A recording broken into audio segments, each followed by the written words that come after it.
Hello, my name is Aaron Sauter. Welcome to another episode of Football Scientific. I'm a writer for FootballAnalysisOne.com. I cover the Cincinnati Bengals and the NFL. Also, I write for the CFL News Hub. I cover the Hamilton Tiger-Cats of the CFL. Also on Football Scientific, we cover the UFL, the NAL, the IFL, and the ELF. Today, I'm joined by my co-host, Tyler the Tiger. Tyler the Tiger's in the house! Let's get it going today! Whoop, whoop, whoop, whoop, whoop. Okay, so we're going to get it going today. Today is Monday. We're going to go through some NFL news, and then we're going to talk about the games this weekend, the rest of the games this weekend, and then talk about the power rankings that have changed because of that, okay? One reminder, tonight in the NAL, the championship game is tonight at 8 p.m. on YouTube National Arena League channel. You can watch the Omaha Beef play the Beaumont Renegades. So first, in the NFL, Cincinnati Bengals are back in the news. They're talking to Trey Hendrickson. I guess they're renewing contract talks. We'll see how that goes anywhere. Trey Hendrickson may re-sign with the Bengals. Does he cave or does he not cave? I don't know. He's gonna cave. Yes, he is. Okay, so that's your prediction. Okay, Dallas Cowboys. They've been working with running backs. Deion Vaughn. At receiver, it's going to be a tweener. It may be something to keep an eye on for fantasy purposes because tweeners tend to produce a lot of extra points, okay, because they're out of position players. Denver Broncos running back J.K. Dobbins, who recently signed Denver, fired some shots at the L.A. Chargers. He said the reason he signed with Denver because he wants to win a Super Bowl, which he wouldn't do with the Chargers. Okay, Washington Commanders having a hard time negotiating with wide receiver Terry McLaurin. He wants a contract extension. He wants to get paid more. Wide receiver Keenan Allen is still a free agent. The best fits for him could currently be the San Francisco 49ers, which are looking for more receivers because of Brandon Ayuk wanting to be injured and wanting a new contract. Las Vegas Raiders always need more receivers, and Arizona Cardinals. Keenan Allen's played, I believe he hasn't played it before, but he would be a good fit for what they want to do, and it'd be indoors. That's nice. Defensive back C.J. Gardner-Johnson says the Eagles will never win another Super Bowl without him. It's probably a bit dramatic. Boo. Okay, Cincinnati Bengals have also indicated that Chase Brown is definitely the running back one. He's going to get the massive number of low carries. He's going to carry the load of the running game. We'll see how it goes for Chase Brown. Let's go, Chase Brown! As a reminder, I'm finishing my top 30 fantasy rankings for running backs today. Chase Brown's on that ranking system. Pittsburgh Steelers identified they plan to give a big workload to Jaylen Warren. Pittsburgh Steelers have also been in contact with the New York Jets, checking on wide receiver Allen Lazard, who traditionally likes to play with Aaron Rodgers, but he recently said he didn't care about the Steelers. He didn't want to do that again. Okay, all right. So next we move on to the CFL. 2 games happen on Saturday. Calgary Stampeders travel to Toronto. Calgary Stampeders. Vernon Adams Jr. put up 301 passing yards, no touchdowns, no interceptions, but they ran the ball for 87 rushing yards, including Vernon Adams Jr. getting 1 rushing touchdown. They did get 3 sacks defensively. Toronto Argonauts threw the ball for Nick Arbuckle, threw the ball for 309 passing yards. He did throw for 1 touchdown, but he also threw for 2 interceptions. So no interceptions to 2 interceptions, that's bad news. And then they also ran for 67 rushing yards. That's not a very good running game. They only got 2 sacks. So the key stats here, Stampeders did not throw an interception. They didn't fumble the ball. They rushed for more yards. Okay? And they got an interception. Toronto Argonauts, no interception, no fumble recovery, nothing. Nothing really. They didn't win in any area. Toronto loses 29-19, making Toronto 0-2 and Calgary 2-0. That was a good start for Calgary. Okay, also on Sunday, Toronto Argonauts moved American defensive lineman Celestin Hop to they moved him, they activated him from the single game injury list. Okay, Saskatchewan Roughriders travel to Hamilton Tiger-Cats. We spelled out what the Ticats had to do to win that game in a preview article I wrote on CFL News Hub, run the ball, protect the quarterback, things like that. So here's how it went down. Rough Riders on the road threw for 295 passing yards, 1 touchdown, 1 interception. 1 interception is going to hurt you. They ran the ball for 133 rushing yards and 1 rushing touchdown. They did have a defensive touchdown after an interception. So that means they intercepted a Bo Levi Mitchell pass. So what happened here? Okay, so they threw an interception, but they got an interception for a touchdown. They scored a defensive touchdown. That's on the list of things to do to win games on defense, okay? Now the Ticats threw the ball for 336 yards, 1 touchdown, and 1 interception. And they only ran the ball for 51 rushing yards. They had 1 rushing touchdown. Boom. 103 rushing yards, 51 rushing yards, defensive touchdown with an interception. Ticats did intercept the pass from Saskatchewan, but not running back for a touchdown. So basically, that defensive touchdown was the difference in the game along with the running game. So Saskatchewan Roughriders hang on for second win of the season, 28-23 over Hamilton. It was close. Can't be throwing interceptions when it's close, especially for touchdowns. That's double burn, man. Okay, and the UFL, Saturday night UFL championship game went down. DC Defenders, Michigan Panthers in the St. Louis America's Dome. DC Defenders, Jordan Teamu threw the ball for 390 passing yards, 4 touchdowns, no interceptions. That's a really good game. They ran the ball for 190 rushing yards and 4 rushing touchdowns. That's dominant. They did get 2 quarterback sacks and they intercepted 1 pass from Bryce Perkins. Michigan Panthers came out. They threw the ball for 330 passing yards for 4 touchdowns and 1 interception. That 1 interception is going to hurt. And they only ran the ball for 140 yards. Whoever won the running game was going to win this game. And DC won the running game, and they got the turnovers. So that means they win the game, and they win the game 58-34 to be the first XFL conference team to win a UFL championship. Round of applause for DC. I picked Michigan. All right, next we got our CFL power rankings after this week's action. So I have the number 1 team right now, Saskatchewan Roughriders. They're 2-0 and they have the best wins over Ottawa and Hamilton. Number 2, Montreal UF. They keep getting defensive touchdowns. They keep, producing on offense despite the lack of a running game. They're kind of counterculture. The defensive touchdowns go a long way. They force a lot of turnovers. It puts Montreal at number 2 at 2-0. Winnipeg Blue Bombers came out and laid the smack on the BC Lions to show that BC Lions were not number 1, like I said last week. Winnipeg Blue Bombers may not be number 1, but they are number 3. Calgary Stampeders are looking like a solid team, and they played the Tiger Cats and they played the Argonauts, and I think the Argonauts are on a down year, and Tiger Cats are always on a down year. So maybe that doesn't mean much, but it feels like it means something. Calgary Stampeders, number 4, they're 2-0. BC Lions, they got smacked by Winnipeg Blue Bombers, so they dropped down to Winnipeg's old spot, number 5. Winnipeg only gives us to number 3 because Saskatchewan and Montreal both look really good. Number 6, Hamilton. So the last 4 spots are all 0-2 teams. Hamilton Tiger Cats have produced most on offense, so I'm giving them the number 6 spot. Ottawa Red Blacks are inconsistent, but they play competitive football. I got them at number 7 to Edmonton Elks. They only played 1 game and it was ugly. That's their number 8. And then Toronto Argonauts are 0-2 for the first time in a long time. And it's just feeling like you're down here for Toronto. They are in last place, number 9. But they could bounce back anytime. Toronto isn't only that way. All right, and especially since Chad Kelly isn't playing yet.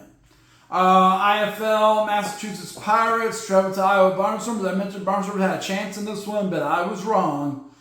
Massachusetts Pirates went on the road, where they tend to struggle on the road, but they threw for Kenji Bahar threw for 195 passing yards for 5 touchdowns and 1 interception. They ran the ball for 96 rushing yards and 4 touchdowns. They had 4 receivers score touchdowns. They had 4 sacks. They had 2 interceptions. That's a dominant performance for the Massachusetts Pirates. Iowa Barnstormers had 243 passing yards, so I expected them to have a good passing game. They had 3 touchdowns, 2 interceptions. Those 2 interceptions hurt. They only had 11 rushing yards. They don't tend to run the ball well. That's why they are 1-10, 1-9. They just scored 2 rushing touchdowns from short range, and they get 1 interception. But Massachusetts Pirates outrun them. They produced more turnovers. That's going to be a recipe for domination. Massachusetts Pirates win 66-35 on the road against Iowa. Okay, next. San Antonio Gunslingers travel to the Tulsa Oilers. I mentioned Tulsa's fighting for their playoff life because Massachusetts is coming up hot from behind them. Tulsa needed to get a win against San Antonio Gunslingers. The Gunslingers came out and threw for 206 passing yards, 1 touchdown, 1 interception. Okay, they ran the ball for 47 rushing yards and 2 touchdowns. Okay, they intercepted 1 pass. So they did some things they needed to do to win the game. Tulsa Oilers came out and only threw for 126 passing yards, but 3 touchdowns and 1 interception, so field position means a big difference. They also ran the ball for 74 yards and 3 rushing touchdowns. They won the game with a running game, not surprisingly. They did have 1 quarterback sack, and they did have 1 interception. So interceptions cancel out. Running game and less turnovers wins the game for Tulsa. Boom. Tulsa wins. They are looking like a playoff team. Fisher's Freight travel to the Quad City Steamwheelers. Probably going to be ugly. Fisher's Freight are falling apart as they go. They're on a 8-game losing streak coming in. Now I mentioned 9. So you know how that's going, right? It's coming up. Okay. Fisher's Freight. They threw the ball for 181 passing yards, 1 touchdown, 2 interceptions. That's a bad deal. They ran the ball for 100 rushing yards for 2 touchdowns. They had 1 sack and 1 fumble recovery. They did compete. They did some things. Quad City Steamwheelers, Daquan Neal threw for 172 passing yards, 2 touchdowns, and 1 interception. They only ran the ball for 74 yards, but they forced 2 fumbles from the Fisher's Freight. So the turnovers ended up canceling out the 26 rushing yards Fisher's Freight won with. Too many turnovers. They threw 2 interceptions. That's 4 turnovers to 1. That's going to be a bad game, man. Then you don't have to win the running game. That's how you don't win a running game, is you get a bunch of turnovers. Quad City wins 45-28. Okay. Tucson Sugar Skulls. They played the Arizona Rattlers. Okay. The game came out, kind of expected. Arizona took control of the game. They ran the ball. They pounded it. They felt good. They were doing what they do. Tucson put up a fight, but missed some extra points. First half ended up Arizona Rattlers 21, Tucson Sugar Skulls 9. Not as unexpected. But then, during halftime, Tucson Sugar Skulls got it together. Devontae Sapp Lynch, Marshawn Lynch's little brother, Beastman's little brother, son or whatever, okay, came out and took over. And he scored 3 touchdowns in the second half. The Arizona Rattlers kept moving the ball, but they also turned the ball over. It ended up being at the end of the third quarter, 27-34. Rattlers still winning 34-27, but then they collapsed in the fourth quarter. Tucson Sugar Skulls with 38 seconds left take a 40-37 lead because of Arizona Rattlers turnovers. But the Rattlers get in position to score a field goal and force 44 and go to overtime. This game went to 3 overtimes, triple overtime.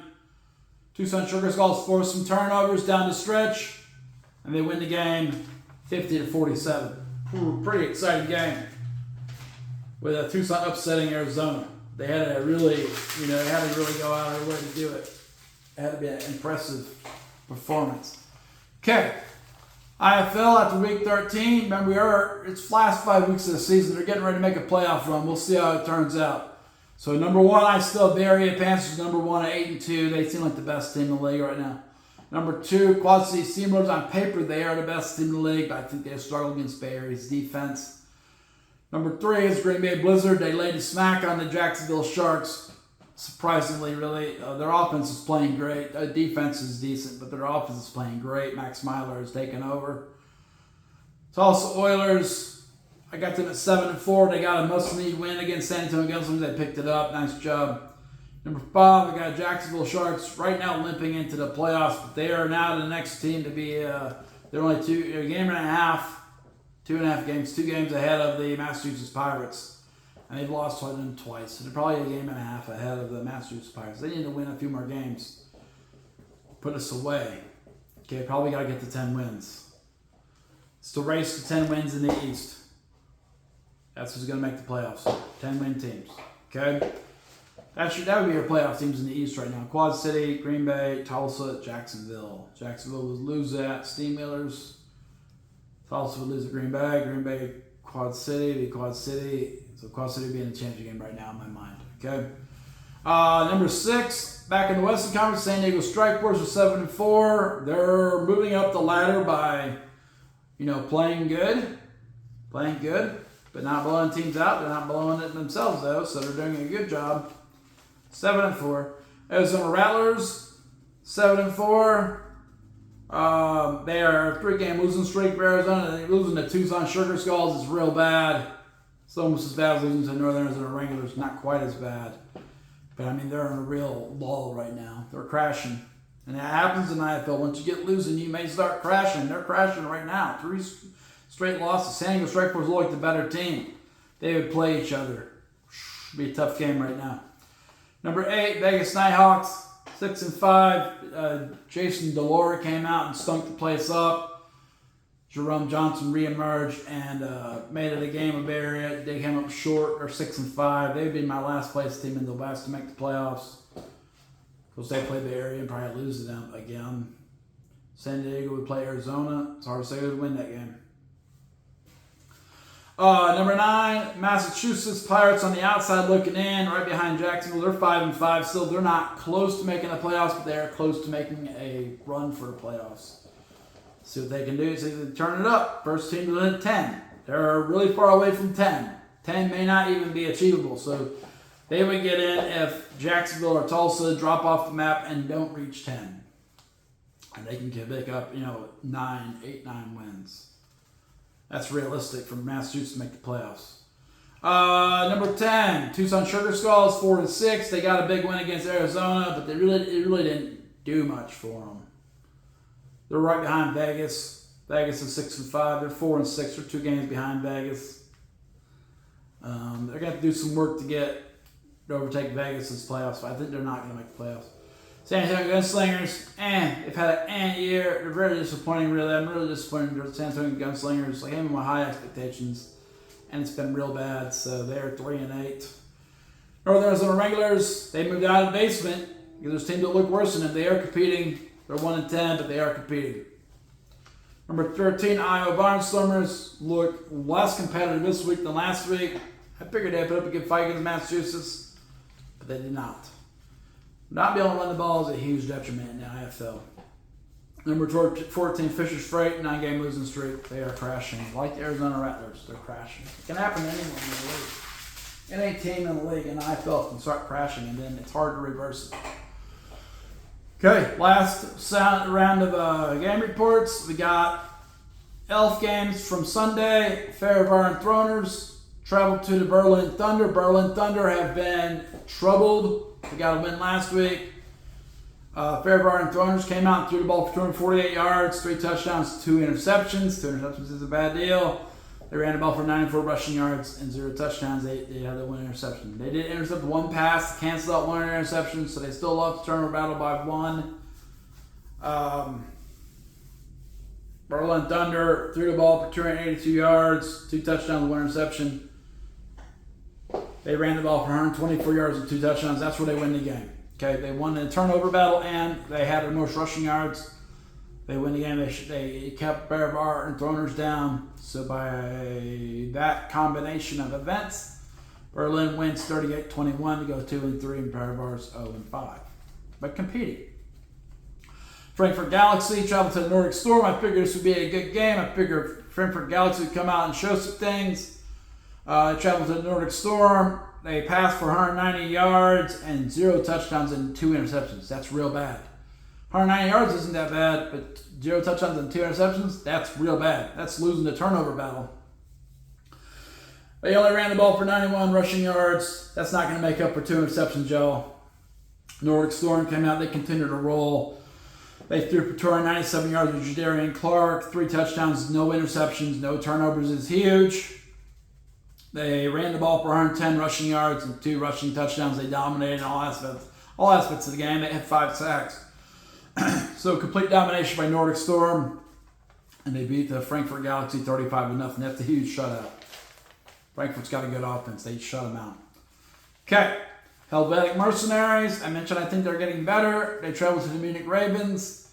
Helvetic Mercenaries did put up 173 passing yards with Isaiah Weed. They had 1 touchdown and 1 interception. 1 interception is going to hurt if they don't, reciprocate.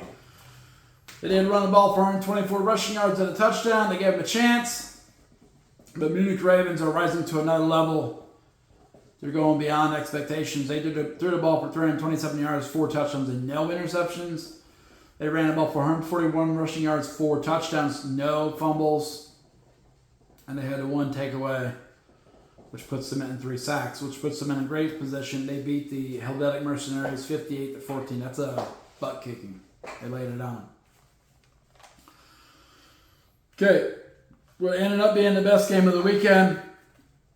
Madrid Bravos traveled to the T-Roll Raiders. T-Roll Raiders reacquired former quarterback Nicosi Perry. That made a big difference this week. So Madrid Bravos came out with Reed Sinnett and Krushenk at receiver. They did have an impressive passing game. Madrid Bravos threw the ball for 254 passing yards, 5 touchdowns, and no interceptions. That's an impressive game. They ran the ball 88 rushing yards and 0 touchdowns. They did have 1 sack, 1 interception. So, 254, 5 touchdowns and no interceptions. That's a pretty good game. T-Roll Raiders came out. Nicosi Perry, 216 passing yards, 2 touchdowns and 1 interception. That could hurt, especially in the close game. But they ran the ball 187 rushing yards and 3 touchdowns. That makes up for the incompletion. They outran Madrid by 100 rushing yards. That's going to make up for the interception. And the T-Roll Raiders get a much-needed 35-34 win over Madrid, really making people question where Madrid fits in this thing, where T-Roll fits in this thing, okay? So they're both 3-2 now. That's a big win by T-Roll. Have to get destroyed by Vienna. Okay, so in the Elf, here's our Week 5 power rankings. Number 1, Nordic Storms, looking like the team to beat. They're the old Ryan Fire, so they the only team to beat right now, unless injuries hit them. More injuries there, Luskell and Tunga. They could be better than what they are right now. Nordic Storms 4-0 to number 1. Vienna Vikings didn't play this week, but they're 4-0. They should get the top. The Nordic Storm look better right now. They're 4-0. They're number 2. Number 3, Munich Ravens are surging to the top. They're trying to secure a playoff spot. They are on the verge. They get lucky. They could take a bye spot from Vienna or Nordic Storm if one of those teams falter. So they're right there looking really good. Number 4 is Stuttgart Surge. Now, that wasn't a Surge reference on number 3, but I did make a Surge reference. Stuttgart Surge are also 3-1. They also are preparing for a good run. They're number 4. Those would be your top division leaders right now. Nordic Storm, Vienna Vikings, Munich Ravens, Stuttgart Surge. They're all guaranteed to be in the playoffs. Number 5, climbing high. Number 5, T-Roll Raiders at 3-2. They looked really good against Madrid. I have Madrid at number 6. Madrid Bravos at 3-2. Frankfurt Galaxy fell out of the top 6 with getting shut out by the Rhine Fire. Nordic Storm. And they are now 3-2. And I got them outside the playoffs right now. Number 8, Roll Panthers have climbed up to 8. They're 2-2. Prague Lions dropped down a spot to 2-2. That will change if Prague wins again this week and one of those teams loses above them. So don't think I'm dissing on Prague. I'm just saying that they didn't play and some teams moved in front of them. Number 10, Ryan Fires, 2-2. They're back in the top 10. 11, Paris Musketeers are 2-1. Not really impressed by them right now. Berlin Thunder, 2-3. And they're good at beating bad teams. They're not good at beating good teams. Hamburg Sea Devils, very similar, very disappointing. Helvetic Mercenaries, probably better than expected, but still real bad. 0-4. Farivar and Throners putting up a good fight, yet 0-5. Sad face. They're number 15. And then Cologne Centurions are the worst team in the league. They're 0-4. Worst team in the league. Hands down. So that is our power rankings. That is game reviews. That is NFL news all together there. Hope you're enjoying our time together on Football Scientific. We may come back later this afternoon with some more information. I will be working on finishing this running backs article. So that should appear on footballanalysis1.com in the next few days. All right. Have a good day. And the Football Scientific portal is now... Check out footballanalysis1.com. Check out CFLnewshub.com. Okay. If you enjoyed the video, subscribe to the channel. And like the video. You'll see more videos. We'll try to do better, okay? But our rankings came out, our predictions came out really good. If you predict on, win those predictions, you probably won a ton of money. And that's what I'm about, winning a ton of money. Okay, so hope you did that. If not, gambling's bad, so I didn't do that. That would be unpleasant. So, but have a good day. I'll keep shedding light on the news of the all 6 football leagues without any sponsorship or ads or anything like that. That's the benefit of Football Scientific. I give you keen insight. I'm not personality you would see like That's Good Sports and stuff like that. I'm not a personality. I'm not a fake person. I'm a real person. I'm not AI generated. Tyler the Tiger is not AI generated. We don't use special effects. We just show up and give you good football content. If you like good football content, if you want to win in gambles, you want to gamble and win, you want to win in fantasy football, stick with us. We're going to cash in and go to the top. To the top. Remember, we get to 100 subscribers, everyone gets $100. Okay? We'll email it to you. Okay. So that's the plan. Football Scientific. The portal is now closed.